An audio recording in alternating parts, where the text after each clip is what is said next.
الغوينم، انتظار وتحري من الجماهير الهلالية لكرة إيمانة، عرضية إلى منطقة الجزاء مقطوعة. الشلهوب يبحث عن الكرة، ما وصل الكرة الشلهوب. تبدأ الفرق الجديدة، الفرق القادمة من الدرجة الأولى. هذه كرة ملعوبة إلى الأمام من توفيق ووصلت إلى حسن عتيب في النسخة رقم 36. الشلهوب مرر كرة ممتازة ذكية إلى يوسف العربي، العربي يحصل على كرة لكن تباطأ العربي، بعد ذلك رجع الكرة إلى إيمانة. العربي بعدما تجاوز ونجح في تجاوز حارس المرمى أخفق في التسجيل، إيمانة توزيع ولا أروع، بعد ذلك الكرة مقطوعة إلى خارج أرضية الملعب إلى رمية جانبية. شلهوب إيمانة مرور تقدم، يا سلام يا سلام يا سلام يا سلام، الله الله الله الله الله على الكرة الماضية.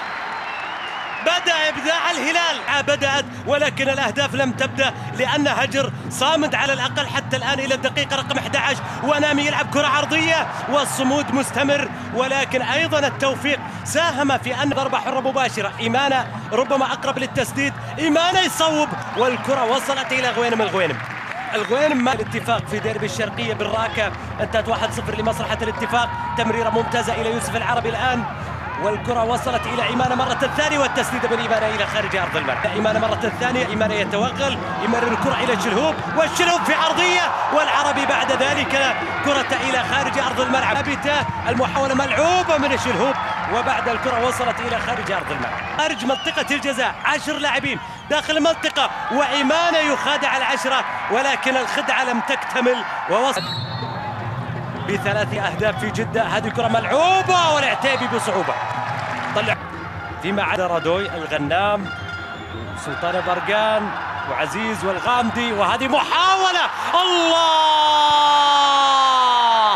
جول، وصلت إلى ماجد المرشدي. إيمانة يحصل على الكرة، استدارة من إيمانة، محاولة الثواني الأخيرة على نهاية شوط المباراة الأول. الكرة إلى إيمانة مرة ثانية، إيمانة في محاولة ممتازة، وانتو